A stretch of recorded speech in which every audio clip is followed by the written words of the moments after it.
All right, welcome everyone to the still as of yet unnamed Cool Heels We gotta podcast. name this eventually. That's a good name. The Yet Unnamed. Okay, yeah. Ooh, that sounds like a really dark punk band. Anyway, I am Eric Wright, and with me, as always, is Willie McCool, Spicy McAgis, Trying to ring here, damn it. the Rat King Billy Moon, yeah, Al Tubbs Esquire, and bringing in the rear, the ever salty Richard Sincere. Ever salty. Ever the rear. How's it going, guys? Yeah, somebody already asked what mask I'm wearing. See, I don't want to get all your cooties out there, people watching. Those internet aids. Man, I gotta say, I love this quarantine. I can't be the only one, right? Yeah, I think you are. I'm loving it. I absolutely fucking love it. I can cruise like through October. I'm not even. Yeah, there's nothing to it. There's at least where I'm at. There's nothing to it. Yeah, I was about to say where you're at. Yeah. I got to deal with the school system and home learning. Right. Yeah, that sucks. But I mean, even still, that's the thing. It's all experimental. They don't even know what they're doing half the time. So I'm trying to call my school district and see when I'm going to get paid. I mean, you are aware that educating your children is just good for everyone, right, Eric? You don't have to no, not in my case. otherwise, eventually you'll find them at the Capitol protesting really dumb stuff. Oh dear God! Hey man, they're just trying to end the world. It's no big deal. You know what? All dead. I think that's all a rib. It's all a rib. Oh, first mention of Larry. I don't know, man. I believe that people are that stupid. There's the name of the show. How much for one rib? Wow, nice. I'm gonna get you sucker reference. Yeah. I so am hungry. God damn it, I love that movie. Pop my shit open. All right, well, Richard said it. The topic for this evening is ribs. Now, for the layman out there, a rib is what's known as a practical joke in the world of professional wrestling. It's a time-honored tradition that probably goes back to carnival days, I would imagine. I'd imagine it's always been a thing. Some notable ribbers, Mr. Fuji, evil, Owen Hart, Kurt Hennig, many others. And tonight we are going to share a few rib stories, ones where we were the victim, ones where we were the ones doing the ribbing. Actually, favorite part of the Grappler's book for me was all about a rib with him and Owen Hart. Oh, yeah. Like, anybody remember that? Owen took the booking sheets for a night. He wasn't even old enough to wrestle yet. Took the booking sheets and replaced every interview with Grappler's name. Yeah. He's like, what the hell? Am I going out there and talking like every half hour? Yeah, he was only like 12 years old at the time. Owen Hart, I mean. Yeah, so some are lighthearted like that.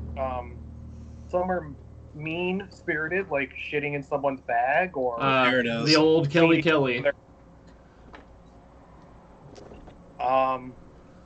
So, anyone got any good rib stories? Spicy, we'll start with you. I'm not to single you out, but I'm just going in clockwork. How did you know I was single? Oh no! Oh man, that wedding died fast. Oof. No, I'm kidding. I'm still happily there. It's right there. I was thinking of rib, and the first one I thought is usually with the Mean Machine Top Notch. I can't remember his name. Matt? Oh, Brannigan. There we go. Oh, the Brannigan. Oh god. Couldn't even remember his work name because the guy couldn't work. Jesus Christ. Fucking Duncan right away. Well, there's the name of the podcast, Duncan. You know, I don't hate that. Yeah. And that, of course, is the ever famous. Everyone just had to put him over until he was so big for his own head, he literally thought he was that good. Oh, Yeah, I think we talked about this already. yeah, I think didn't the we? ultimate rib on him though was not telling him he was going over on Gibson, and then Gibson making him pin him.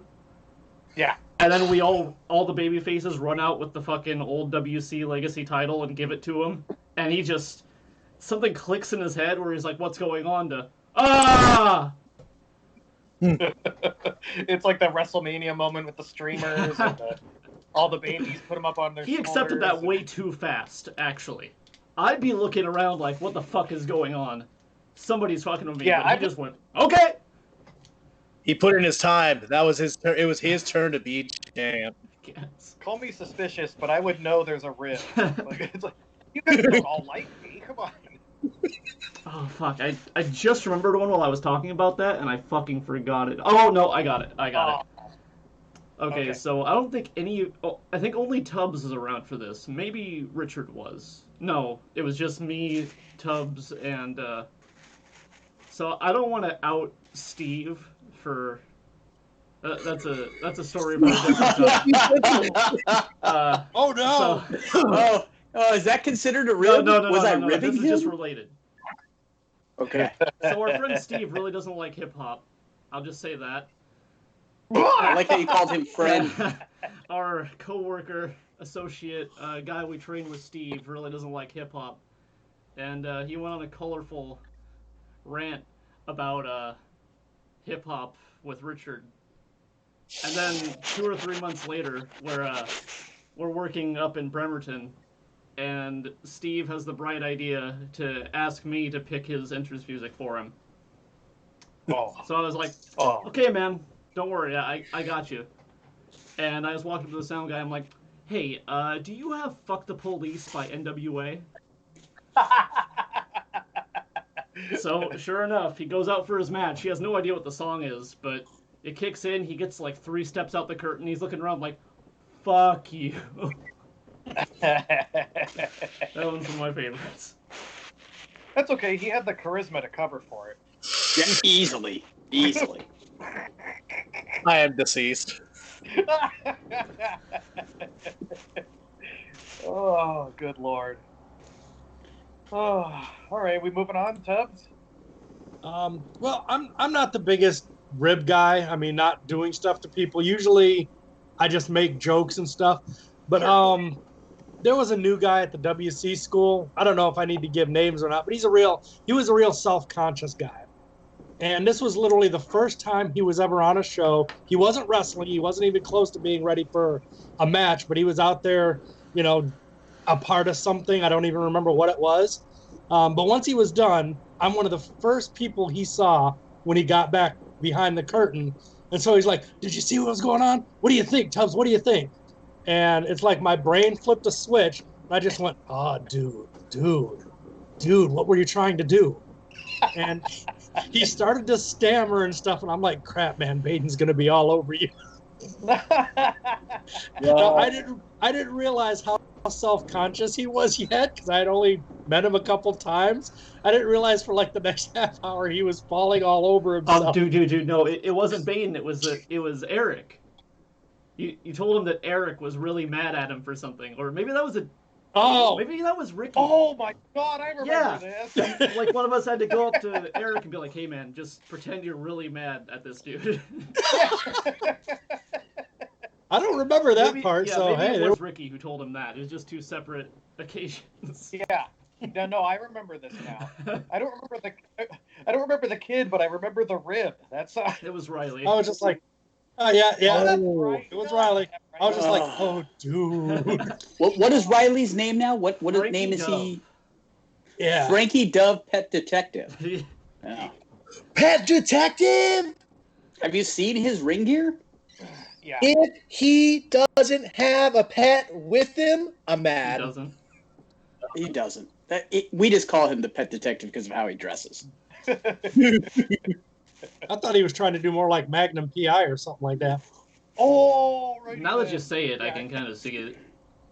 But I was thinking Ace Ventura too when I saw him. That's the only guy I know who, when we talk about matches beforehand, he laughs all the way through, like nervous laughs, and then gets out there and is a crowbar. Right? He's like, hey, yeah, I got this. Hey, I totally get it. Then you have him catch you with anything, and you're just like, God damn, dude, thanks. My arm does not bend that way. Oh, Good fuck, guy, Richard, though. I just Good remembered a really good rib that you told me about. You said you don't fucking rib, but what about the Matt Hardy story? Look, That see, Hardy story. so I don't rib people. That was when I was training, right? That's when I was a no name, not that I'm a name now, nothing. But I'm talking, that's when I had not wrestled a single match in my career. But yeah, I was told by my trainers to rib Matt Hardy. So we were at a show in Phoenix, and as we're pulling up, my coaches turned to me and said, hey, don't mark out, but Matt Hardy's here. And I'm like, yeah, okay, cool, whatever. It's not like Matt Hardy's my cup of tea of wrestler. You know what I mean? Yeah. It's so, I mean, he's creative, don't get me wrong, but I don't like watching his wrestling. Sure. So, so it was Matt Hardy was there, Shane Helms was there, Ricky Reyes was there. So there were a couple names, I guess. And as we're getting up into the building, Mosh turns to me, or Basura, one of the two says to me, he goes, just act like you don't know who Matt Hardy is. I was like, you got it, sir. Because I'm a trainee, right? I'm driving, I'm hauling stuff, I'm setting up, I'm tearing down. If that's what my coach told me to do, that's what I'm going to do. That's how. That's what I believe, for the most part. So we get there, shaking everybody's hand, and we meet Shane Helms and these guys. I'm shaking everyone. Nice to meet you. Nice to meet you. Hey, yeah, good to meet you. Good to meet you. And then Matt Hardy comes up and I was like, hi. I tell him my name, and he's like, I'm Matt Hardy. It's like, well, it's very nice to meet you, Matt. Is this your first night? Like, where have you been? Just making small chat. And he immediately just looks at me, just like, what? And I'm like, no, very nice to meet you. Good on you, sir. Thank you. And I just go about and I just clean and I'm setting up and I'm doing what I do. And I'm in the back watching the matches, hearing the guys set them up, doing all this good jazz, watching through the monitors. And just by chance, he comes up to me and he goes, you really don't know who I am? And I'm like, no, sir, I'm sorry, I don't. Just as flat as like, I'm sorry, I don't. And he goes, Team Extreme, Matt and Jeff Hardy. Okay. Well, I mean, he was mentioning these things, right? Yeah. And to set the tone, this Matt Hardy was the Matt Hardy that was doing the grape promos. Do you remember that? When he was like eating grapes in his promo. Post and WWE pre-broken, so he was in like this weird phase where I think he just came into TNA. Right. He was in this really weird, the Matt Hardy can't die, he's just that stuff. And I'm as dead serious. I was like, no, sorry, I've never heard you. He goes, but Jeff Hardy. I was like, oh, yeah, I think I've heard of Jeff Hardy, right? Wasn't he in WWE? And he goes, yeah, so you don't know me? And I'm like, I'm sorry, sir, I don't. And he goes, but you know Shane Helms. And I'm like, yeah, of course I do. Who doesn't? Oh, no. But, and he's like, you really don't know who I am? I'm like, sorry, completely, no clue. I apologize. I'm not trying to be rude. I just don't know who you are, sir. Right? I was like, good for you for your achievements. I'll keep an eye on your match. And I kept that up the whole show until the very end when we had torn down and packed out. And I'm walking out, and I'm just like, hey, Matt, so nice to meet you. And everybody's laughing because they know that he's legitimately ticked off that I didn't know who he was. I'm just like, okay. And I couldn't help it. Everybody started laughing. I started laughing. So I was like, of course I know who you are. My coaches told me to act like I didn't. I did what my coaches told me to do. But he was legitimately, you could see that he was frustrated. It's like, hey, I'm in Arizona. I'm in Phoenix, Arizona, or Scottsdale, wherever we were. And this nobody doesn't know who I am. How dare he? So, as a matter of fact, I think it was that same show where I helped Basura steal the car keys from Hammerstone, Nice. and then we moved his car. So again, I only helped. I didn't steal his car. I only helped like hide keys and redirect and whatnot. But when we left the Waffle House or Denny's or whatever it was at the end of the night, and it's Phoenix. I grew up in Phoenix. I grew up on the west side of Phoenix, so I know, I'm pretty familiar with how Phoenix gets. And cars get stolen in Phoenix all the time. So we walk out of this joint, and he's looking around, and he's like, "Where's my car? Where's my fucking car? Where's my fucking car? Someone stole my car!" And we're like, "Bye." Just, sucks to be you, pal. And he's just like wigging out, and he's like running around the parking lot, honking the horn, trying to find his car. And Basura had parked it like a block or something away. So, Hey, Eric, Jenny Boyle says that your pick is an improvement there. Aw, rude. We got her. We got Joe Souza. We got, Sherman's back. Woo! Oh, nice. Hey, Kim. Hey, John. Hey, as always, guys, if you have questions, throw them up in the chat. Or if you, by chance, have a good rib story, feel free to share. You want him to throw up? What? He's gonna. and just on the word rib, and I had to look up the definition because that's just how I am. Originally a noun, became a verb to tease or fool in about the 1930s. Listed here perhaps as a figurative suggestion of poking someone in the ribs. Yes. Related, such as ribbed or ribbing. So you're ribbing someone by jabbing them in the Cardi ribs. term, isn't it? Kind of like. Yeah. Say no more. Say no more. Nudge, nudge, wink, wink. Nudge, nudge, wink, wink. Right. Know what I mean? Know what I mean? Yeah, right. Exactly. Yeah, but as once I saw stuff like that, I never ribbed. It just, I've been ribbed a ton, but I've never ribbed. Not my thing. It's a Yeah, shame. it takes a sense of I humor. like how my picture just blows up and down, Billy. That's Yeah. I mean, I tried to that's fix some it. high I tried to fix that's it, some and I broke high-end everything, technical so- control. We need to do that with sound effects someday.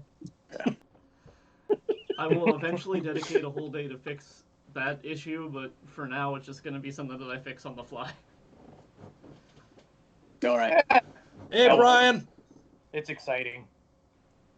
All right. People logging in. What do we? Let's see here. Cool heels. Jacob Gibson. Yeah, we got quite a few watching right now. I see a Sweet. finger puppet and Richard's shaved. Yeah, of course I shave. Why wouldn't I? No one's gonna. I'm not going out in public. I don't have to have that monstrosity on my face all the time. Well, that's exactly why I'm not shaving. I'm gonna come out here looking like Captain Caveman, hopefully. Damn dirty hippie. Well, No. wait, what now?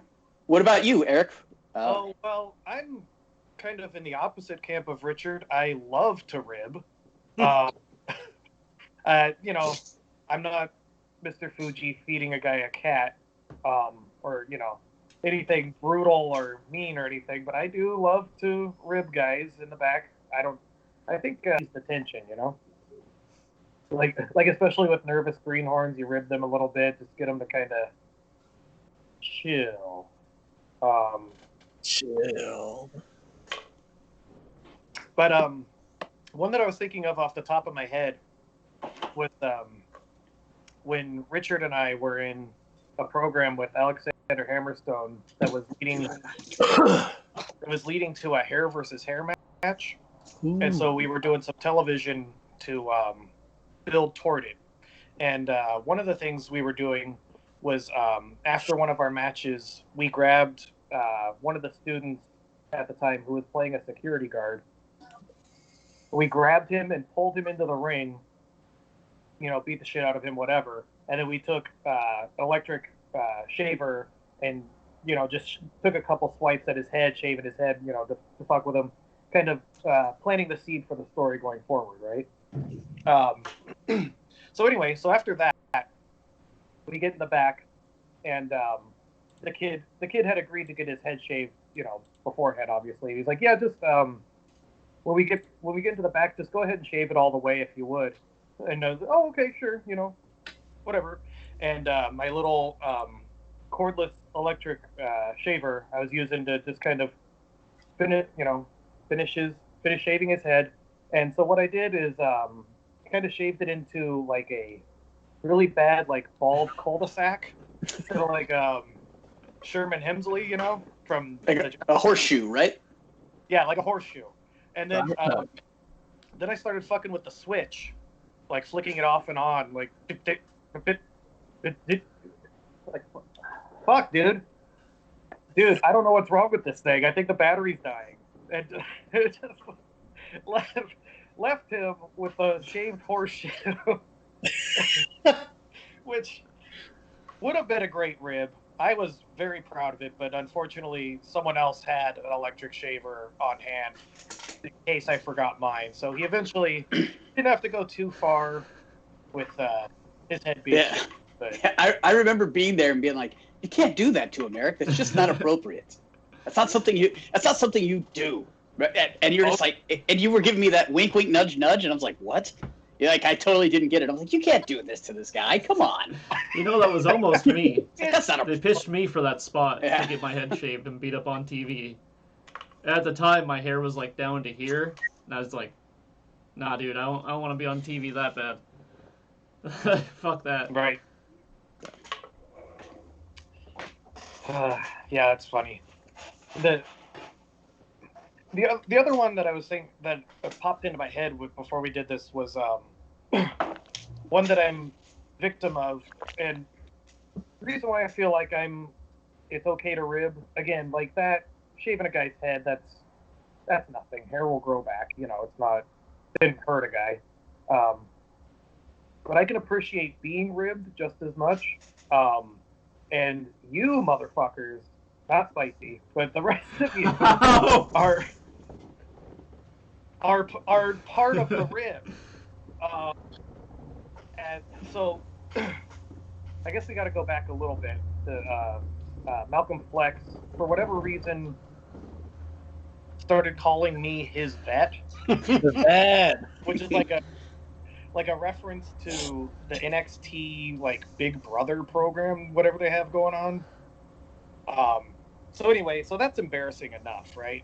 he's calling me his vet, and then the rest of you thought it would be great to go to the sound guy at this started at what, BCW? I think this has gone to a couple places now, and just since I'm struggling with a suitable moniker, you just have him announce me as the vet.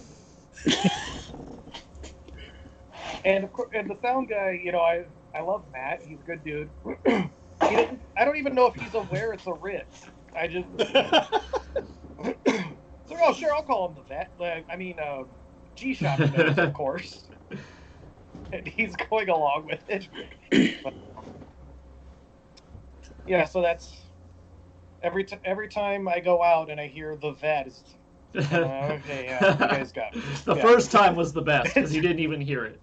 I had to tell you. Yeah. But the question is, Eric, are you a seasoned vet? Can you, and before you answer that question, I think you should only answer that on your OnlyFans website. No, that's a trademark term. I'm, of course, not a seasoned vet. Only seasoning you need is salt.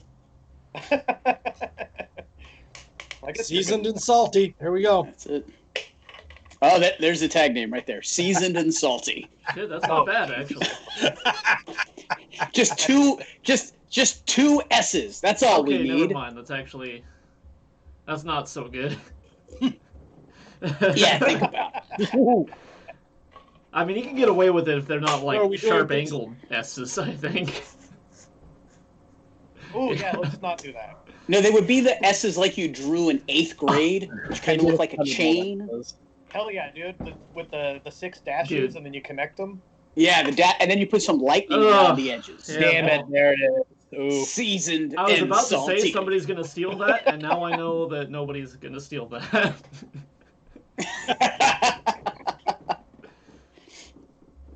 Oh, So we're Speaking doing of- times when we've been ribbed now, because I know Eric kind of did one Yeah, of each. either or, man. Yeah, I was leaving it open, but yeah, like if you've ever been the victim of a rib? Well, this is kind of a minor one, but yeah, I mean, we all have. When I first got back into wrestling, 2011, WCWC, trained there with Baden for a while, getting on my first show as a wrestler. And remember, for anybody who doesn't remember, I was like pushing 340 pounds back then wearing spandex. Yeah. So, bright green singlet with the finger pointing forwards, calling whoever's in front of me a loser.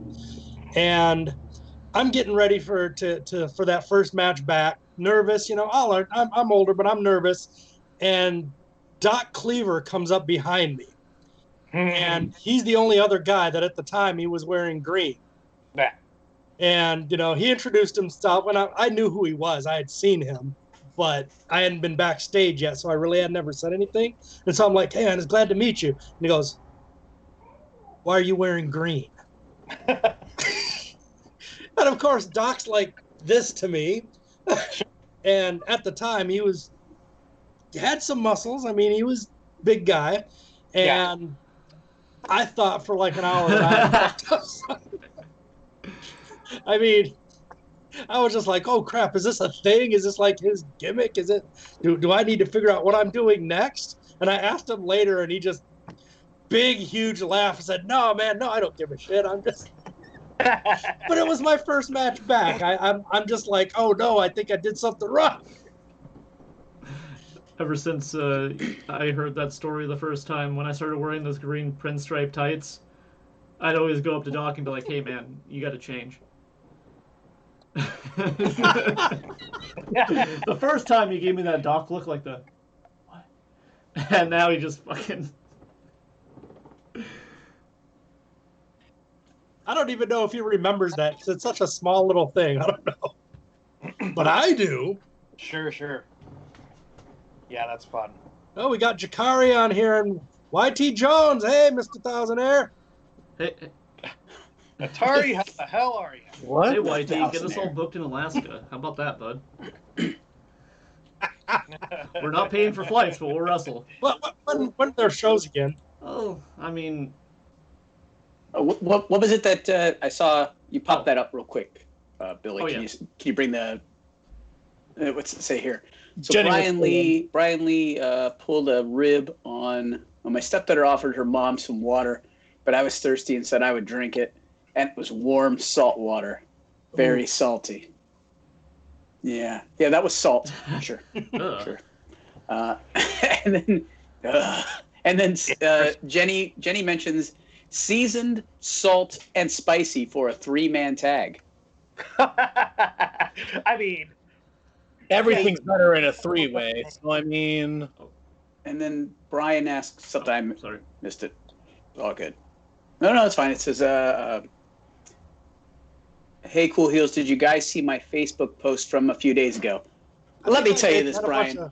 We always see your Facebook post because you tag us in them. And then all of us probably go, untag. Jesus.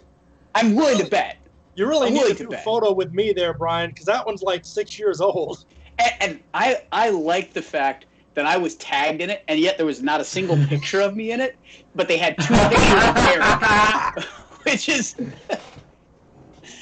and which makes me think of a rib that Eric and Oh no! played. God, yes. So Eric and I go places. We're the same height. I don't think we look alike, but When you we're had roughly the the same mustaches, height. you looked a lot Eric, more like. When you had the mustaches. What's that? Aye, okay. So you know, Eric and I we look different, but people think we look alike. So we had our Cool Hill shirts, and on the back I put sincere and right. And we decided, fuck it, we're just gonna wear each other's shirts. Because everybody was already coming up to us, tapping us on the shoulders and being like, hey, sincere to Eric, and they're like, hey, Eric to me, right? And we're just like, nope, wrong guy. You know, and Patty from BCW is notorious for coming up to me halfway through a conversation she had with you, and I'm just deer in the headlights like, I have no idea what the fuck you're talking about. So we just took to wearing shirts with the wrong names on them. So people would come up to us and be like, they would come up to me and they're like, "Hey, Eric," and I'm like, "No, it's Sincere." And they're like, "But your shirt." I'm like, "And?" You know, or they would think that they're like, "Oh, you put the wrong shirt on, ha ha," and we're like, "Sure we did. Yeah, yeah, that's the ticket. We put on the wrong shirt."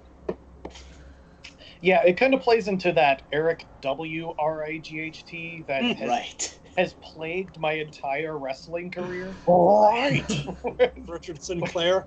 Richard Sinclair. Hey, if you look, there was one organization I wrestled for, and the name on the video is Fanky, Fanky, Sinker.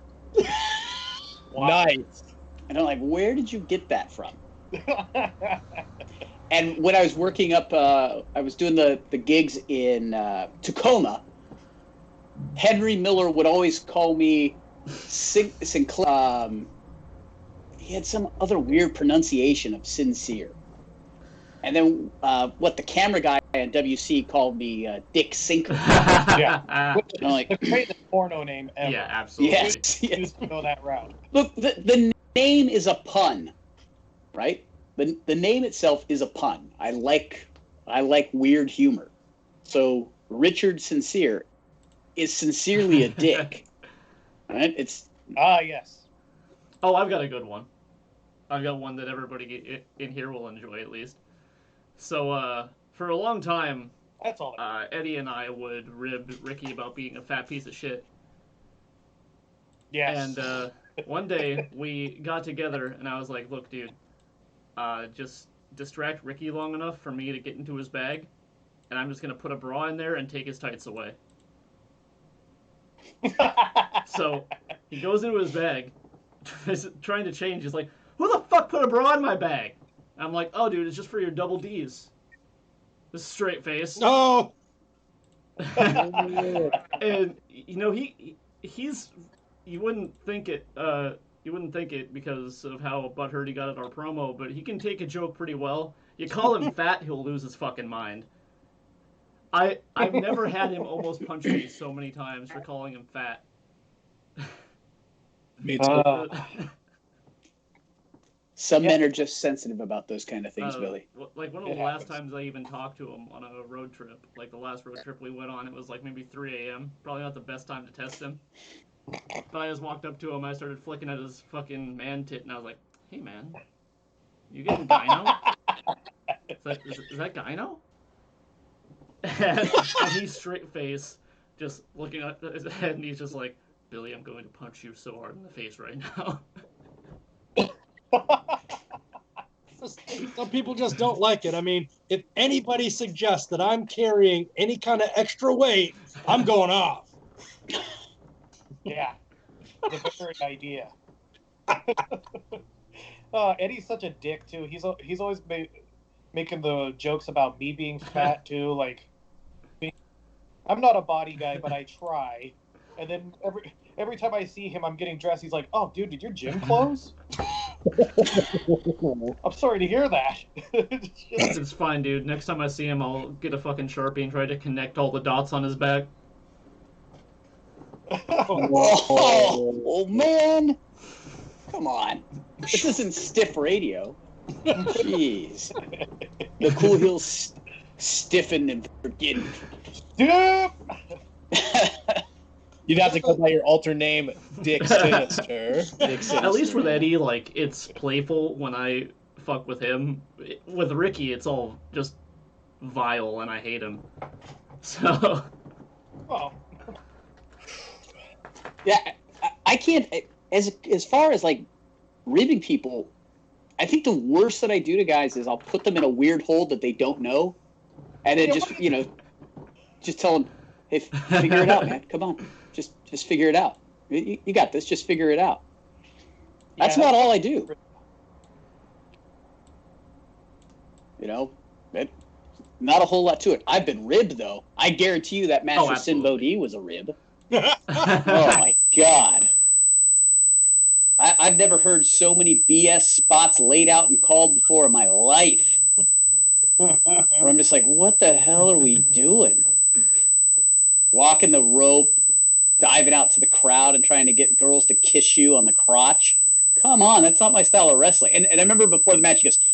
can't all just play catch can out there. I'm like, but the marquee says wrestling.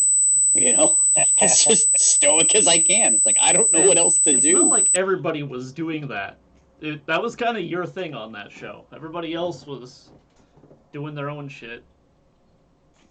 Most places I go that I've wrestled and worked around, they go, okay, Sincere's just gonna bring that straightforward wrestle, a lot of crazy stuff. There's, I try to make the old style the more, I want to say realistic, the old cell of grappling. I like that style, so I try to bring that out. And when he was pitching all these weird ideas, you're gonna punch me in the jaw, I'll jump off, I'll get a kiss on the cheek. Punch me in the jaw, jump off, I'll get a kiss on the cheek. You're gonna come out to get me, I'm gonna kick you in the rope. You're gonna stumble out, stand up, and try to get the same girl to kiss you in the crotch. And I'm like, that's building heat, brother. That's a good way to get yourself canceled. Yeah, and I was just like, not my style, not my style. And in that match, I ended up doing, stuff that completely unfamiliar with, as far as like the mechanical, I understood, but it didn't make sense for what I do. It doesn't make sense. It didn't make sense in the flow to me. So I will always take that match as a rib. It's just, I remember walking back to the curtain and the guy standing back there just looking at me like, what the fuck did I just see? I was one of them. He told me, he called for me. He's like, give me the people's elbow. And I'm like, how do you do that? And literally, somebody backstage had to walk me through doing a people's elbow because I had no clue.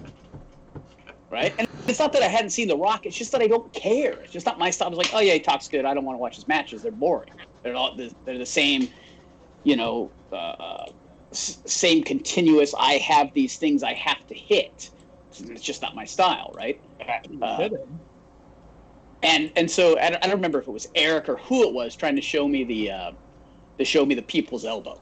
Take off the elbow pad and run around and, instead of just stand over them and drop an elbow on them.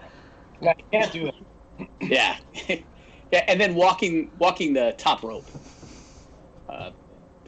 And the way the match was set, he goes, hey, do that old school spot. And I just look at him like, the international or the universal, whatever you want to call it. and he just looks at me and goes, no, that Undertaker thing. And I'm like, what the fuck are you talking about? No clue. He goes, yeah, I'll grab your head, we'll run up to the top rope, and then you'll walk across it, and you'll come down, and then you'll hit your groin. And I'm like, okay, I'll try. Yes, sir. Remember when I did? Yeah, it was a love machine watching. Woo! Hey, Lance. Love And Ben's watching. Richard, I just remembered a time that you and I ribbed the promoter at that company. Oh no. Uh-oh. What are we? So after we worked together on television, we kind of did a split thing at other promotions. The other promotions were like, hey, we're going to take advantage of what we saw on TV. Yeah. Like so other promotions in the area were having us feud with each other. And we took it to Salem for the, what do you call that? What was the name Hunger of the Slam? Yeah, Hunger Slam. Oh, yeah. And the promoter was like, he adamantly did not want to see us wrestling each other for whatever goddamn reason. We couldn't be in if we were on the same card, we were on opposite ends of the card, right? Yeah. We could not acknowledge each other during the show. Not even though the last time, on TV, Eric had beat the shit out of me, right? Yeah. I gave you my finish on top of a folding chair. On top of a folding chair, crashed me with some chairs. We did this. We had a nice little story. Yeah. And then when we came to the house shows, because that's really where we were going to, just gone. He's like, just forget it happened. Just forget it happened. Right? But everybody, we go out there, and we had done this for a couple months. We would go out there, and the crowd would be like, hey, you're gonna get Eric back, you know, and the crowd was asking to see us beat the hell out of each other. So we weren't allowed to. We simply weren't allowed to, right? That was not the progression that was happening. So yeah, and then Hunger Slam happens.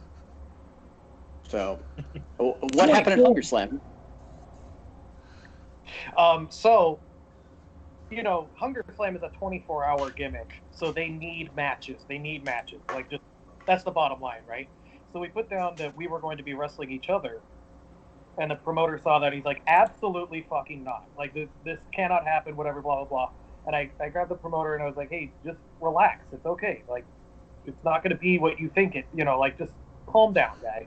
And he was, like, fuming when, like, in all honesty, at this time of night, there's probably 15, 20 people in the crowd. Yeah, because that's strong. It was before midnight. It was still, you know, people were trying to hang in there. Sure. But I'm just saying, it's not the end of the world. But anyway, so we go out there, and I'm sure I went out first, because when I went out there, my eyes met eyes with the promoter, and he looks like he's about to have a cow. He's so fucking pissed off. He's like, you guys, god damn it.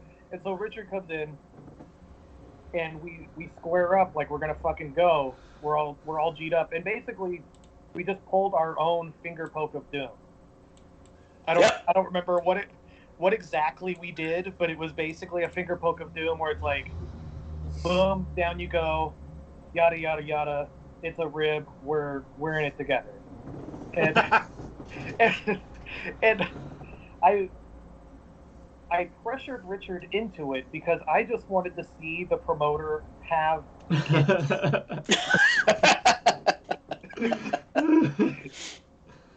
No.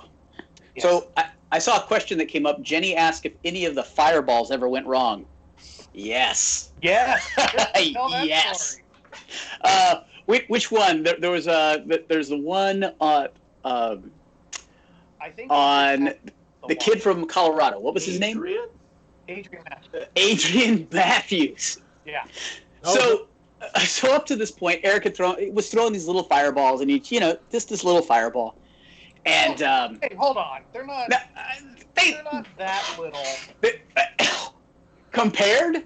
Okay, yes. Yes. I know you're getting to the point. You're trying to set up how you lit off a keg of dynamite. So, this was not a rib. This was me going, let's make this mean something. Yeah. It wasn't a rib at all, right? So, at this point, Eric's wrestling the match, and I've been told, okay, you're gonna throw this fireball, and I was like, sweet. So we're setting it up, and I'm like, how many pieces of this fireball paper should I use? And I think Eric at the time had used 2 or 3, right? And it made it, made an okay fireball. I mean, it was visible on the screen. And I was like, I got to use twice that much. Have to. So I think I used 6 or 8 pieces. And the spot comes up, bop, bop, bop. Homeboy hangs his head over that rope. And I just walk up and go, and that fire engulfed his face. Yeah. Burnt off an eyebrow, charred his skin, and I'm laughing the whole time. And I'm not working. I legitimately just schadenfreude right then and there, right? Yeah. And I just go walking past, and I have to walk away from the camera because I'm laughing so hard. You couldn't see his face anymore. You couldn't see his face. When we get to the back, he's pissed. He's hot.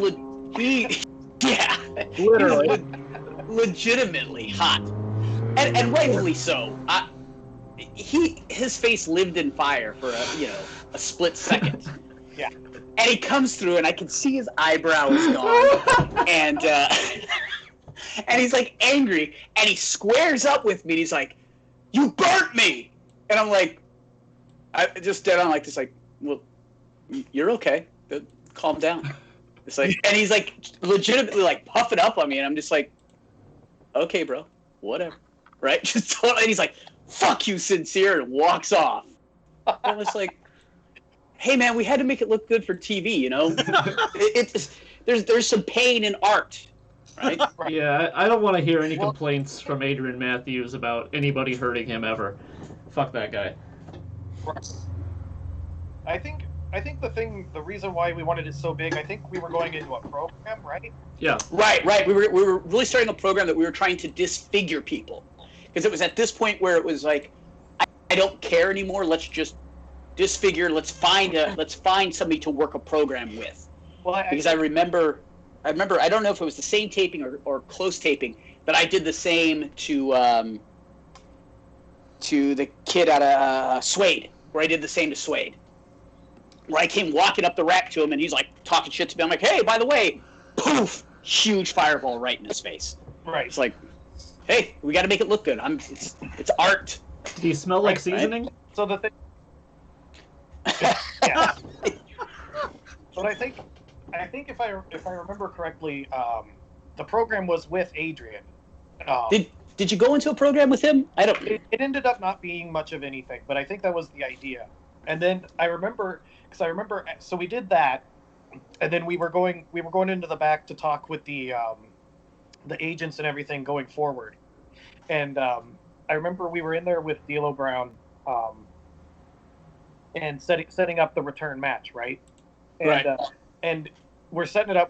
D'Lo's laying it out, and Adrian looks D'Lo dead in the face. He's like, "Should I be angry when I come out?" And if anybody out there knows that face that D'Lo gives, just like deadpan, just yes, you should be angry. Like, what kind of question is that? He tried to kill you. Man, Good times.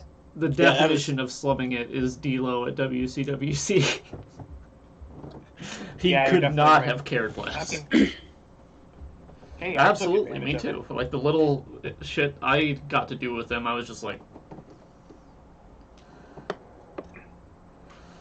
yeah, boy. Yeah, it was pretty impressive. I remember working, being on that show, and they said, "Oh, you're gonna have a match with Jeff Boom." Fuck. Right? Mm.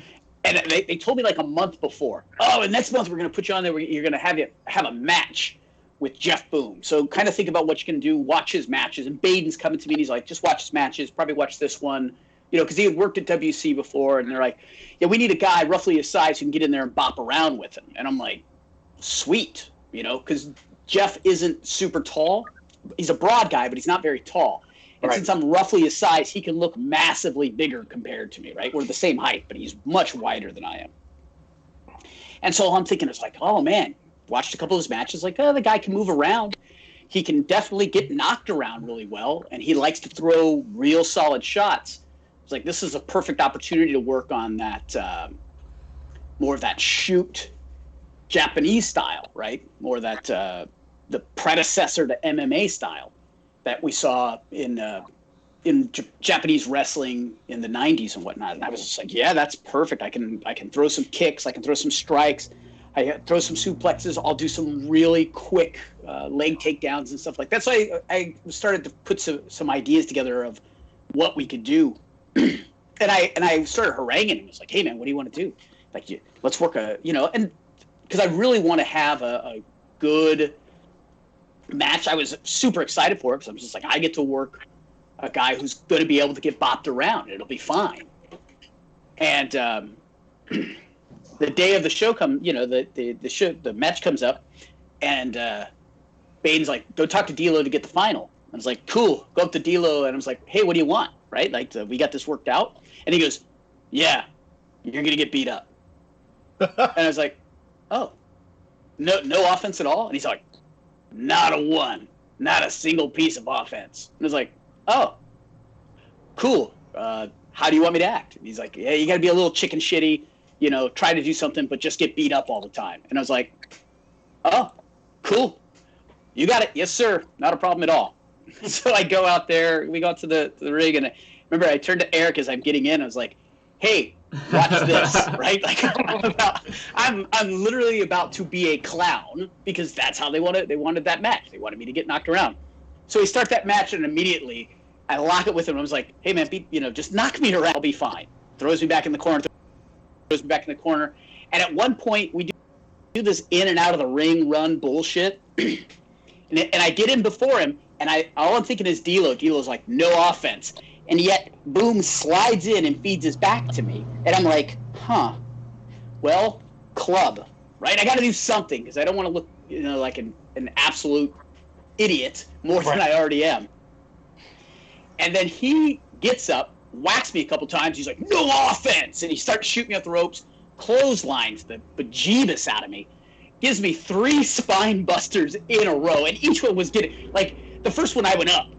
And he's like, spine buster again. And the second one, I'm like, what the fuck are we doing? And then the third one's like, I'm not jumping. Nope, fuck that. And I'm laying there, and I'm just dead. So I'm just like, fuck it, I'm dying. Who cares?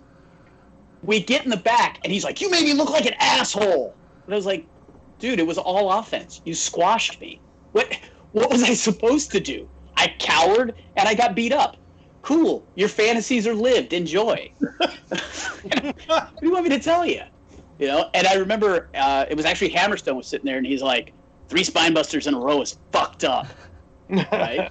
and I just looked at him and was like, it's what he called, right? That's what the boss wanted. That's what I got to do. Like the one time you and Hammerstone agreed on anything. Yeah. But it was just one of those things where I'm super stoked. Baden had fed me this, and just my rationale is, they were ribbing me. They knew I was going to get super stoked to work more of a snugger style like that, just to get beat up. And you know me, it's like, oh, you want to beat me up? Well, okay, cool. Right. Just a waste of television, really. It was an absolute waste because it didn't do anything to enhance Boom, because Boom was already down the road, and I think he was in line to have a title run or whatever. I think he held the title for a whole of one show and then stopped coming. Right. And then I do recall that I don't want to necessarily say it was a rib, but it was definitely a big middle finger as far as the character-wise when we held the party for him. Because I remember they were like, well, you guys are going to come out and sarcastically cheer for Jeff when he makes his return or whatever it was. And I told Eric, he's like, dude, I'm going to let's get some party poppers. Let's be absolute fucking pieces of shit. Right? Can do. Yeah, and that's all. And they're just like, just give them a hard time. And Eric and I are like, oh, no. we're going to be absolute piece of shit. Not a problem at all. And I remember, again, he was like, oh, did you have to throw that fire? Did you have to throw the confetti, blah, blah, blah. And it's just one of those things that we like to do, If we get to do the party gimmick. Marte. Yeah. So mad I missed out on the BCW one recently. It would almost be worth showing up just for that, but... Hey, the guy almost lost his contact to a piece of confetti. Yeah. Remember you that. son of a bitch. He lost his Naruto contact. Hey, Doc's on. Yeah. That was just thoughtless on our part. It's just completely thoughtless. It's Ben, you put it up, you take it down, Billy. What? I was just checking if there's anything new. Trying to be polite to people who are watching. Brian Lee said, "Have a good." I apologize. I meant no disrespect. No, Brian, it was fine. I was talking shit. Too late, Brian. Fireball's gone wrong. Most of the fireballs were enhanced. Yes, Sherman, thank you. Tell me, Sherman, that those fireballs that Eric threw were like, there were a lot of times where he threw it and it was like 5 feet away from the guy's face. And I'm like, just burn him. Just burn the guy. He'll be fine. Right? I shouldn't give you that much shit, Eric. You were doing what you thought was right. Well, and then only have one take, Right, and that's why I say go big. Right. Sure. And then Benton says, "Hey, Cool Heels." Hey, Benton. And when I took the fireball... Sorry, it takes a while. I don't know how far behind the chat is to the delay 30 on seconds Facebook and whatnot. Okay. When I took the fireball, though, like, I think it got me pretty good because I smelled the burned hair. It was after you started doing the bigger ones. But, yeah, Jared Yeah, that's took a a weird picture, smell. and the ref's ass was right in the way. And I can't remember what the fuck happened to the footage of that show, but something got fucked up, so I never saw the fireball. Lame. It was Yeah. like... And that was the show where it just all broke out, right? Yeah. Where all of us were just brawling. Yeah. On a student show where we brawled into the crowd. Yeah. And that was a hilarious show because up to that, like, it was dead. It was like, boop, boop, right? It was a dead show. And it's a student show. For those not in the know or who don't see, there are multiple different levels that you can, for some organizations, they'll have a show that they only do inside their gym, or that's friends and family typically. They'll do shows on the road sometimes. They'll do shows every month in this one place, or sometimes they'll do TV tapings. There's all different ways of doing shows. And so WC was pretty cool because they had their academy, and they would have an academy show on a Friday night. And, this show, I think it was Eric and I versus Billy and Eddie. And I remember before we talked about, I don't remember who pitched we should just brawl into the crowd and go crazy. I don't remember if that was Eric or if that was Eddie or if it was Grappler or somebody like, just go out there and have a good time, right? I don't remember who it was, but I remember Eddie coming up to me and he's like, "Hey, will you hit me with a chair?" And I'm like, "Fuck yes, I will." God damn it. And and he's like, "I've never taken a chair shot," and I was like, "Oh, well, if you've never taken one, then I can't just. I want you to know how to take it. I want it to be proper, yada yada." And so we're working the match. We go to brawl outside, and I throw him at the stairs, and I get up and I'm holding him in the head, and I punch him, and he's like, "Hit me with a chair," and I was like, "I can't do that," and I threw him back into the steps, and I grab him by the head and I punch him. He's like, "Hit me with a chair," and I was like, "You know what? Yeah, I guess I will." Put him there, pushed somebody off a chair, took it, folded up, and hit him in the back with a chair.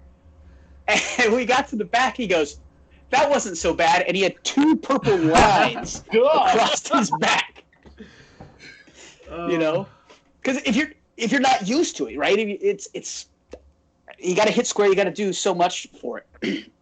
And I remember we're just brawling through the crowd, and Sean Rudy comes out. Oh, Sean Rudy. Mighty Mouse. Got a poor little out for Sean Rudy. Yeah, man. But I remember we get to the back, and the promoter was looking at all of us and was just like, "I shouldn't even pay you." He was so pissed off. But the crowd at this little student show that's usually like, "I saw my friend wrestle," or "Yay, go kid," right? Was actually, "Oh yeah, they beat each other up. They were really into it, yada yada." The promoter was not happy with it at all.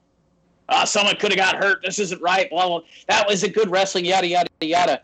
And I think it was Len, the grappler, who's like, that was some good stuff. Like, Well, I mean, thanks to the guy who actually wrestles. yeah.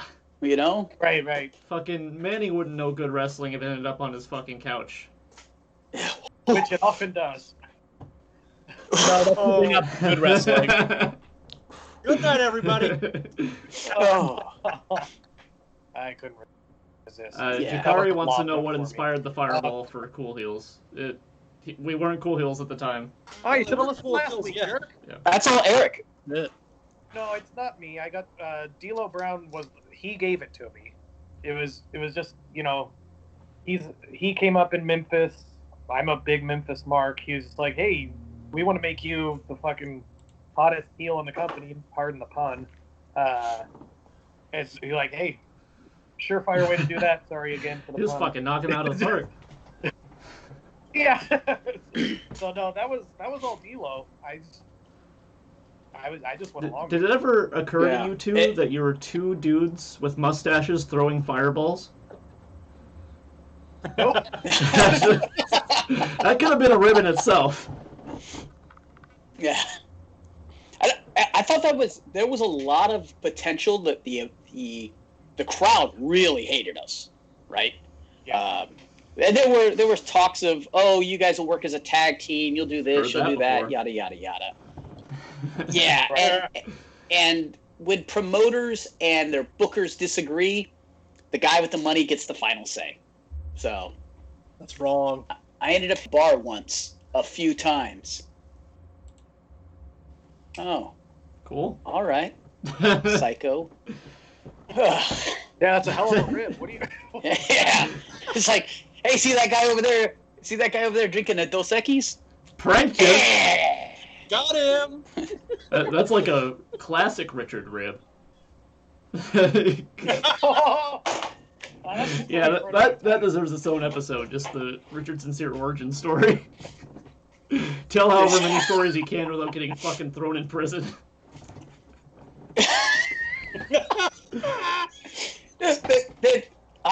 I did bad things when I was a young man, but I never killed anybody. I didn't steal from people. You know, I didn't rape and rob. I was just a dickhead. Oh know, man, we really do need to do that episode. I freely admit that. There's so many of those stories that just pop me with thinking about them. My favorite part of the whole thing is, so it happened, and Richard was super embarrassed about it, and we fucking ribbed him about it to no end. And I explained to him, is like, just let us have this. In about 2 weeks, we will be totally over it. And this was like 3 It's years legend ago now. Right. And here's the thing, just to be as plain as I can be, I am, what, 10 years older than most of you guys? I think Al is older than me, Yeah. right? I'm as old as dirt. I mean, So you get to a point in your life where after you've done weird and dumb stuff in your teens, 20s, and 30s, that you decide that you should really stop. You really don't need to do these dumb things and constantly, you know, machismo, whatever you want to call it, right? Sure. And so, especially in wrestling, because so many guys in wrestling are quote unquote badasses. Oof. I know what. Wait. But you know what I'm saying? So there's so many guys in wrestling that are just like, I can beat the hell out of anybody, right? 80% of the people I know. Yeah, right. And look, I'm nobody, nothing. I have a couple little medals and whatnot underneath me. Nothing major, right? Nothing where world getting paid tons of money and whatnot. But I've always done combat sports. It's just what it is. But you get to a point where you're just like, you're super confident, you're super comfortable there, you're doing all sorts of bad shit because you're a dickhead, and you get older and you're just like, boy, I don't want to be a dickhead anymore. And so this situation goes down, and immediately it's like day to night, where it's just like, hey, what's going on? Hey, I'm gonna fuck this dude up. Hey, oh shit, I fucked up, right? Whoops. And I felt like shit about it. In the exact moment, there's nothing.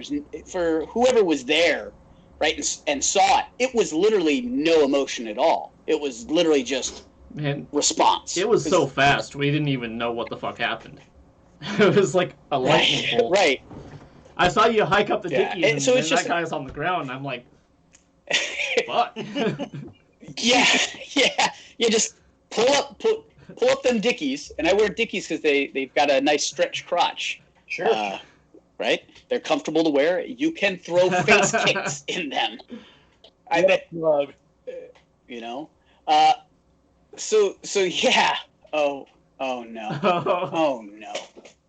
So yeah, the fight just, and I felt embarrassed by it. And now Jakari, Richard kicking the girl down the stairs was the best story he told. Oh, it's a good one. But Look, that was not Richard who did that, right? Oh, That was a 16-year-old me, right? That was 16-year-old, not have anything to do with wrestling. But I think I was telling that story in the car, and somehow Billy probably said something to Jakari, and then Jakari's like, "Tell me about the time you kicked the girl down the No stairs." means no. I respect it. Yeah, Billy probably said, "Hey, ask Yep. Richard about that." right. And Atari, let's work on the phrasing, my friend. That makes, yeah, the way you put it makes it sound. makes it sound like I walked into some girl's house and was just like, "Hey, guess what? Yeah, that was a different Get out of story. here." Are you Superfly Richard Sincere? What is this? Hey, Oh, bitch. No. Okay. It's not a rib, but since we're here, I'll say it once, and then we'll be done with it, right? For Sure. public consumption. See, that's the thing is that I tell you these stories about me not in wrestling, and then they become wrestling stories. And I'm not a, you know, they're, Hey, man, that adds mean. legitimacy to your character like nothing else would. there's no character. If anything, I'm just a little bit more polite, right? Hey, it was a rib, huh? yeah. Good prank. So here's what it was. I was 16 years old. I grew up on the west side of Phoenix. My parents had very strict ways of keeping me in line and telling me what I could and couldn't do. I was constantly getting in trouble, doing stuff, you know. But there were certain things that I paid attention to. The 90s, we dealt with the AIDS epidemic that was going on. So my parents used to love to bring up AIDS all the time. Scare you with AIDS, scare you with AIDS, scare you with AIDS. So I'm a teenager, and there's a very strict you do not have sex policy for my parents. I live under their roof. I got to do something right and respectful, because Lord knows in general I wasn't. Mhm. So I was dating this girl. She convinced me to come over to her house. And she's like, "Oh, I got a Nintendo upstairs. You should come up and play Nintendo with me." Well, that's all. Lured him in with a Nintendo. And now I didn't have right. I didn't have a Nintendo as a kid. We didn't have a lot of money, right? So I was like, yeah, I'll come up. Let's go play Nintendo. Hell yeah. So we go upstairs. I'm super stoked that I get to go upstairs. And her dad owned a video shop. So I know she had all the new games, right? Yep. So it was perfect. So I go upstairs and we're hanging out and just like, where's your Nintendo? And she closes the bedroom door and starts like pressuring me. And I scoot out of the room, and she jumps in front of me, in front of the stairs, and she's pressuring me to be intimate. And I'm just like, no, I can't do that. I'm sorry. I'm 16 years old. I can't make those adult decisions yet. And whatever, nerdy virgin type thing you can say, right? I'm a nice guy. I'm a nice guy. And so she finally I'm a nice guy. And to understand, at 15 or 16 years of age, I think I was 5'7" and about 120 pounds, right? I'm not a big guy. So she's kind of pushing forward on me, and she reaches out to grab me, and just instinct kicks in, and I push kick her down a flight of stairs. And I have my hands up, and I tell her, no means no, give her the old Sparta kick, and then I run 2 miles home, like full speed running home, right? And I get home, and my parents had got a phone call that I kicked this girl down the stairs. And my dad pulls me aside and he goes, "Why did you kick this girl?" I told him the story, and he goes, yeah, no means no. Right? Thank you. You don't get it, Dad. She was trying to fuck me. She's trying to fuck me. Unacceptable at 16 years of age. Wow. And so when we tell stories in the car, these are the stories that come up, and it's a non-wrestling story, but they get back into the mix. So there, I've put it out there. It's not as bad as it seems. It's funny. Yeah, It's an anecdote. It's a rib. You can't tell stories that fucking amazing, or like the delivery guy story that we won't get into today, and not have them fucking. Or the Greenpeace guys that came by. I told you guys about Yes. that, right? Yeah, the Greenpeace guys. That was awesome. I mean, but you think about it, non-ribs that can be seen as ribs. How about the time I drove back from, was it Wilsonville or Corvallis or whatever little town it was, after the show where the broom was That was involved. McMinnville. McMinnville. No. And it was Billy and Eddie in the car. And I was hungry. And I remember just, what was I driving, like 90 miles an hour? Through those fucking... People who Down. haven't driven through, like, those ways from McMinnville back to Salem, it's a fucking back country road with all kinds of bends and ditches and shit. It's horrifying at night. Yeah.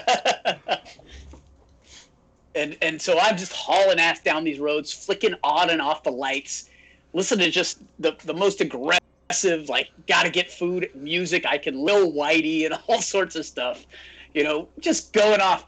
And Billy is just like, Richard, don't kill us, Richard. And just hold on, right? What's the worst that can happen? We die? Yeah. Right? You should be so lucky. Yeah. Eddie and I barely approaching our 30s, like, yeah! I'm not saying that. It's just the logic of it is that's the worst thing that can happen to most people. For me, it's being a quadriplegic. Or wrestling Sure. a broom, and that already happened that night, so he really had not much to lose. Yeah, that was pretty bad. Nail on the list.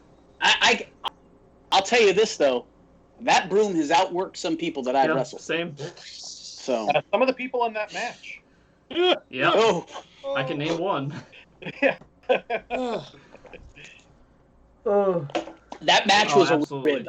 It wasn't a At least rib that- on us, though. It was Fuck off. absolutely a rib on Dan. It was a rib on Dan. Total rib on Dan. Oh, Rib in the speaking of ribbon promoters. promoters, remember the last time we were in Bremerton and I did surprise commentary on your match? Oh no. And I had Sonny ready to actually punch me. Was that the match where they had Sonny and I Yeah, it tag was team? you and Sonny against... Yeah. I think it was against Preston. I was- and- I was the person in the ring with the least amount of experience compared, Yeah. right? Because there was the lady who had been on television, wrestled for WCW, I think it was, right? Yeah. And then Paul Preston, who's been wrestling in the Pacific Northwest for a decade, I think. You know, Sonny, who's been wrestling for 12 years, I think. Yep. Somewhere around there. And myself. So, as far as the years, and you know, I'm, and yeah.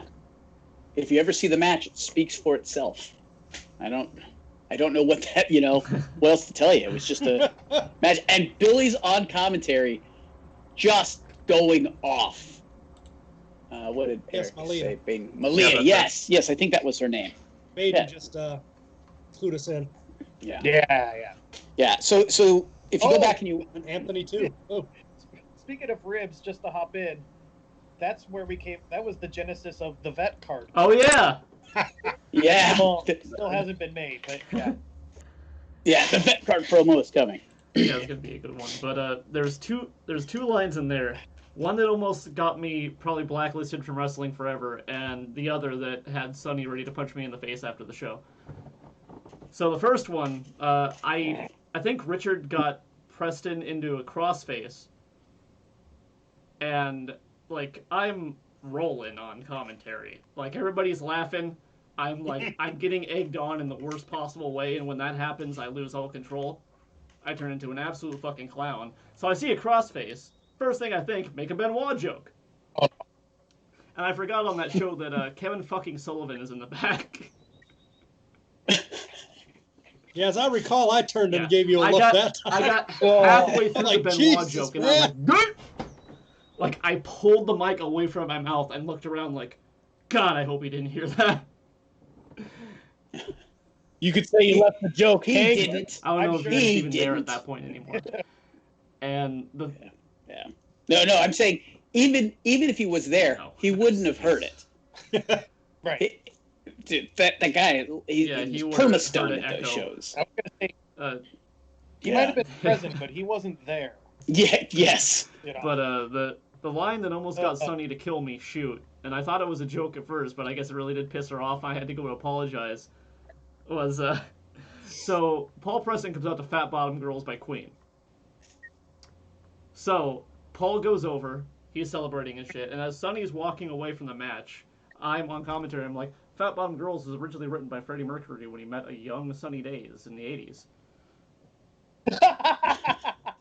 And she starts cussing me out at the table, and I'm like, innocent joke! Innocent joke! Yeah. Yeah, why would she be mad it about was that? funny. I know. It's putting her over. Yeah, and that was I think that's been my first and only, what do they call it, intergender? Is that the appropriate term? Oh no, you did hear it? But oh fuck. Oh, jeez. So that was my first and only intergender match. My first and only wrestling match that had ladies in it. And I remember we're in the back, and the card is written, and Malia is her name, took the card, and she goes, okay, so there's me, there's Sunny, there's Paul Preston, and then there's whoever this guy is. And I'm standing right there, because they had us all, we were all standing around the card. I'm like, oh, yeah, that's me. I'm Richard Sincere. And she's like, oh, well, I don't wrestle men. And I'm just like, okay, cool. I wasn't really looking forward to wrestling ladies anyway. I don't know what to tell you. And she was just like kind of combative with it. I'm just like, no, it's fine. I just, it seems like domestic violence to me. It's just not my thing. I just don't, because Ron had been like, oh, you got to degrade her. You got to run her down. And I'm like, Ron, I can't do that. That's not, there are certain lines that I don't cross, and I don't, degrading women is not going to be one of them. I'm not going to do that. Now, I don't care if you could offer me $1 million, you're like, degrade that woman. I'm like, it's not happening. It's not a thing, right? It's not something I want in my character. It's not who I am. And so she had gone off on this whole thing about, she wasn't going to wrestle a guy. And I was like, that's fine. I don't have to wrestle a woman. I can point it out, that I considered inappropriate, yada, yada. There's reason for weight classes. Do it within my, logical thinking. And she says, well, don't worry about it. I'm not going to lay a finger on you. And then in the match, I think she kicks me in the back of the neck. So. Goddamn. And Oh, I've got a. Yeah. I don't remember what happened. We were turned around, and I just remember getting kicked in the back of the neck. I was like, oh, great. I've got a good Malia story. I wasn't there for it, but I heard plenty of it. When she worked at a wrestling club, they have a heel and face locker room. So she was in the locker room with Eddie and Ricky, and you know how Eddie is in the locker room. And she made a 7-paragraph post about how unprofessional it is to change in front of a woman, and how unprofessional it is to aggressively fart in the locker room. Because Eddie, he's fucking throwing super kicks and farting and shit. And I guess she was just having none of it. And she fucking complained to the promoter. And she made this long, angry post about him farting and running around in his underwear in the locker room. And I'm just trying to read all this, trying to take it seriously. I can't tell if he's going to get canceled or if he's going to become the biggest star in the world. and let's be honest here. Let's really lay it out. No. At one time, it may have been a locker room, but it's literally a pissery. If you know what that word means. Yeah. It's literally they're giant walls that are just saturated with the odor of urine. It's bad. It's terrible. They're freezing because there's no heat in them. The water barely runs, and it's a pissery. Yeah. And so for her to be upset at the farting with everything else that's going on in that locker room, or isn't going on in that locker room, right? That's what she was upset about? Ah, good golly. Yeah, I don't think they had running water. No. No. Barely. One of the sides did not have, if I recall, one of the toilets, there was 2 toilets on one of the sides, and one of them didn't work and one of it barely flushed. Yeah. I mean, it's a fine venue. The hall is a fine venue. It's a basketball, like a school basketball gymnasium. That's fine. But those locker rooms, they're It's a terrible. little hard to find, Terrible. but it's very easy to get into once you're there. Aside Right. from, And I'll tell you, like, we live in Oregon, so that parking lot really needs to get repaved because when it rains, there's just a fucking lake there. it's a lake, right? And the whole idea with Oregon Wrestling Club having a blue line of villain, babyface, heel, I love that. I absolutely love that whole setup. That's fantastic. It's very old school. But man, just trying to get there's no way to get warm in the fall or winter. Yeah. You are literally freezing. And it hurts because then you have to go out to the ring, which is warm, and you suddenly just start sweating. It's just it's unbearable. Yeah, We real got about Ouch. 9 minutes to an hour and a half, if anybody else has some last stories. Well, I have one. Go for it. And you can actually help Oh, me with nice. this, Billy, 'cause you were there too. Personally, it's like my favorite rib that I've ever been part of.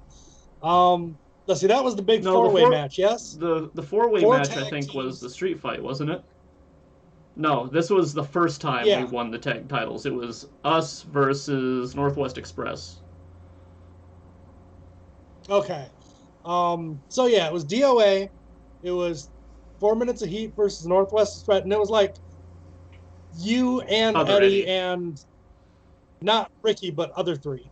Yeah, other Eddie. 4 Minutes of Heat won the tag team titles that night. Billy and I were not told that was happening. Apparently half the locker room knew, but we went out there not knowing that was going to happen. So when the match ends and there's a pinfall, we're both just standing there like, what the heck's going on? Yeah. I thought somebody was in trouble. I'm like, just standing there like, you know me, I'm always talking. I'm standing there like, duh. I was trying to ask Eddie what the fuck was going on. Like, is somebody hurt? Like, is Marcus okay? Is Flex okay? What the fuck? And then, of course, he's blown up. So he can't really answer me in long form. And he's just fucking laughing, holding the title. And I'm like, are we fired? It's like, I had the total opposite Brannigan reaction. I went, oh no, oh fuck, oh, better celebrate. And remember, they managed to do like the whole locker room meeting before the show and all this other stuff without letting us Russell know just what went was right going over it. He on. was like, tag team title match, you guys got your finish, okay, good. Because he gave everybody else their finish, he went over it, it's like, you guys got your finish, okay, good, moving on. And I thought that was weird, but I was like, whatever. I just remembered one of my favorite ones. Now, see, the kind of ribs that I like to tell, Billy, Richard, Tubbs, you all know this, is I like to make comments in the middle of matches, Oh, yeah. just to try to break people. Oh, hell, I've done that. And I don't mean this to put myself over, but this is one where it was so fun. This was when Cool Heels first formed at BCW, and we're in some sort of program with Tommy Celsius, and we're the heels. We already came in the ring, and we're waiting for Tommy, and Tommy's mad. We're in a feud, whatever. He's mad, whatever, blah blah blah, and so we're standing in the ring while he's on the outside trying to get ready, and he's got this jacket on, and he's like fumble fucking with it, right? And it's like taking him, I mean, legitimately like maybe 30 seconds, but it felt like forever, right? And he's fumbling with it, and I lean over to Billy, and I go, if that jacket were a woman, he'd never get it off. I had to bury my face in the turnbuckle. I had to walk away. It was great. And Tommy has been a mainstay wrestling in the Pacific Northwest for what? Yeah, like 15 20. years, if not more. right? And I remember when they're like, "Oh, you guys are going to feud with him," and I was like, "Cool. Here's another one of the experienced Pacific Northwest guys. More than happy to get in there and mix it up. I've talked to him before. Always a nice guy." And our first matches were not good. You know, we were working a 15-minute match. We're 2 minutes into the match. I get a chin lock put on me, and it's like, let's go home. And of a 15-minute match, what's going on? And I think Tommy's younger than I am. So I'm just like, no, we got 15 minutes. And so I keep trying to wrestle. And the whole time we're wrestling, he's like, go home. Go home. And I'm just like, God damn it. And so this went on. This type of thing was going on for our singles matches and our tag matches. And so we had this bigger match that was coming up. And I remember having this conversation. I was like, what do I do? How do I get more out of this guy? Like, what can I do to help him? What do we do? And I think it was his tag partner. It's Petrov. Petrov, like, just beat the shit out of him, right? It's like, wow, that's kind of harsh, but yeah, I guess I can, I'll just get in there and bop him around or whatever. And so Tommy comes back, and I sit with him, and I was like, what's it going to take, Tommy? What's going to take to make you want to kick my ass? And being perfectly, flat with him, just like, what is it going to take to get you to kick my ass? And he goes, oh, I just need some cardio, blah, blah. I need to train more. And I go, okay, I tell you what, in our next match, protect yourself. Cool? Because I'm just gonna beat the fuck out of you. That's how, and I remember when we walked out of that locker room, and he was just like, and I guarantee you that next match he came out, he was throwing punches into my face right off the top. Like, he came hauling ass and grabbed me and was punching me in the mouth and nose over and over again. And I'm just smiling, laughing, going, yeah, Tommy, that's what I want. Bam, and would hit him back, right? Because I'm like, yeah, we finally got, we got Tommy to where he needs to be to make this, right, to really, really get this going. Right. And, yeah, it was much better after that. Yes. Much, much better. Tommy's a good guy. But I had to go as far as, like, calling him Grandpa Tommy and just, like, everything I could to really give him a hard time, to legitimately try to get under his skin to see if I could get him to fire up and really Grandpa Tommy bring more out of him. Money. That was amazing. Yeah, I think it was Flex that pitched it. He goes, dude, you should do that to everybody. Just sit down in front of, like, some books and put on a pair of glasses and read a book to somebody. Like the as Wade your Hess promos. promo you did. That was one of my favorites. Yeah, like they talked about the biology of tigers and shit. And when you said you could reduce him to a common pussy, and you just put that emphasis on pussy and spiked the camera, and I was just like, yeah, because I was petting a cat the whole time, like a common pussy cat, right? I mean, it was there, it was easy, it's a no-brainer joke, right? But yeah, just doing these ones where you're just verbally degrading another human being, while still emphasizing how great they are, because you're going to go out and wrestle them. Right. We're at about an hour and a half. Final thoughts? I love Yeah, can we just touch on the one, the promo that was the rib? Because when you think about it, that promo was a rib, Eric. Which one? They're all... The series, the two that we did back to back, where we did the driving in the car. Yeah. Right. So, do we have time? Who cares? What is time? So we're gonna. Eric and I had just feuded. He was out, started some shit with a tag team, and the way he started shit was literally. I mean, that was the best way for, in my opinion, for a heel to start shit. Walk through the hall, shoulder check a guy, and be like, "What's up, motherfucker?" Basically, and to me, I was like, "Oh, this dude's an asshole." Right? This is simple to tell. So the story is going to go that he's going to fight these guys, and it's a tag match, but he doesn't have a partner, and of course I'm going to come out and be his partner. That was clear as purple crayon. And we go out there, we do our little do.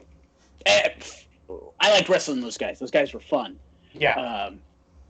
But the promo, the story that we're told is that Patrick couldn't come to a show because Eric and I had run him and his wife off the road in the car. Yeah. Right? Like we tried to commit vehicular homicide. And both Eric and I, when we hear this, and Homeboy had already cut his promo, right? Oh, I can't believe these guys are trying to kill us, blah, blah, blah, blah, blah. Showed it to Eric. Who does that? There were some long conversations between all of us at that time. Right. And we had already kind of started doing funny promos, but I think that was the big, where we do the driving in the car and put all the stupid subtitles in, and then at the end of that promo, after just ripping apart the idea that we would drive anybody off the road to try to kill them over wrestling, the end of the promo is us talking, not paying attention to what we're driving, and going off a cliff. Yeah. And then rolling down a hill with fireballs and us screaming, and then it just dead on stops and turns into a Dukes of Hazzard promo, right? Yeah. Just pure stupidity. And that was a rib. That was just like you handed us this, right? You handed us vehicular homicide as a reason to have a wrestling match. And that's the same promo where we put the turd on the champion's head. Yeah, he loved And that. What's He that? totally loved that. Oh yeah, he wasn't hot at all. This is Cool Heels. It's just us going, whatever. This is dumb, right? We got to goof on. Cool We Heels gotta goof is on a it. rib. The Cool Heels is a rib. It's a total goof. Yeah.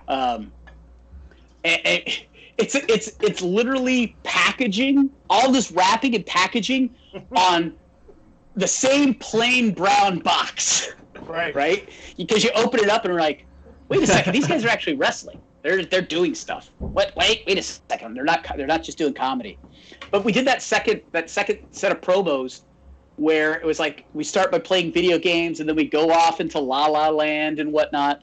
Oh yeah. We did those promos, and then I slip in shit. And we have dog shit in the. I mean, That and it's was a legit wonderful dog piece shit. of dog shit for that promo. Yeah. That's high It was fresh, and the fly made it because that just happened.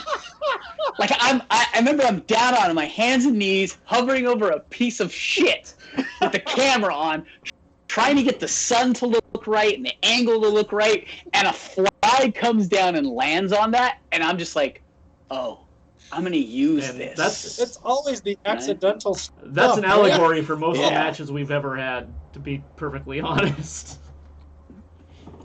Yeah.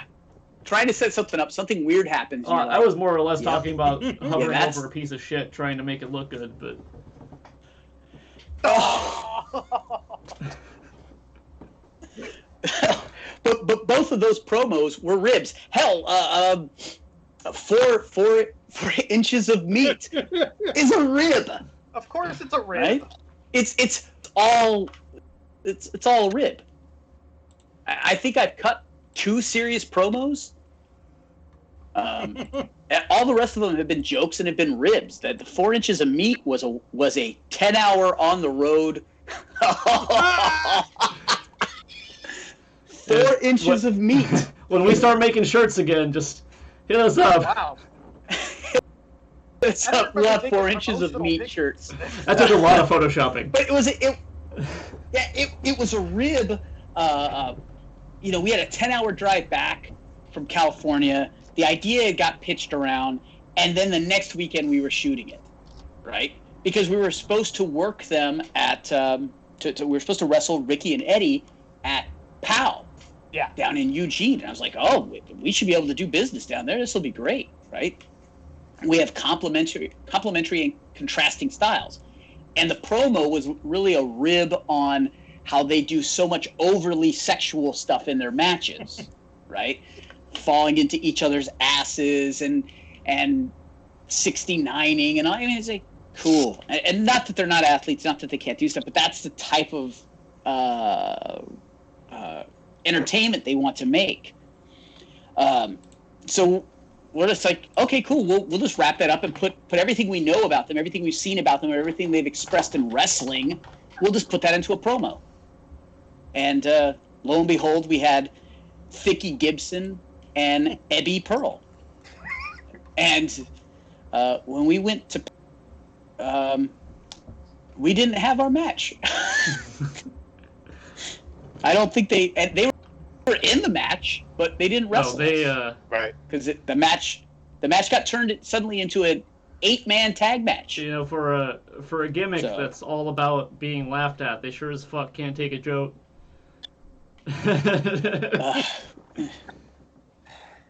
So before we dip over into bitterness, we should probably cap this off.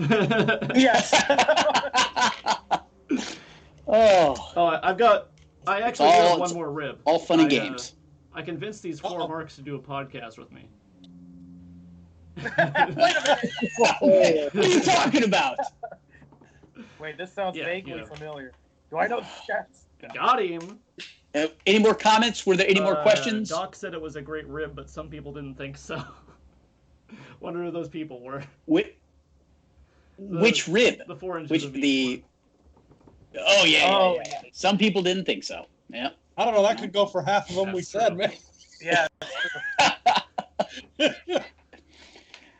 All right, week 73 in coronavirus lockdown. Everybody, it was good to chat. Yes. Right. Yes. Nice to see you, Cleaver, Baden, Jakari, everybody who's still out there watching us right now. Miss you, See everybody Sherman. next week, as long as we all survive. I'll go into the farewell spiel on behalf of Vice Mayor Haggis, Billy Moon, Al Tubbs, Richard Sincere. I am Eric Wright. Stay cool. Be good, be safe. Night all.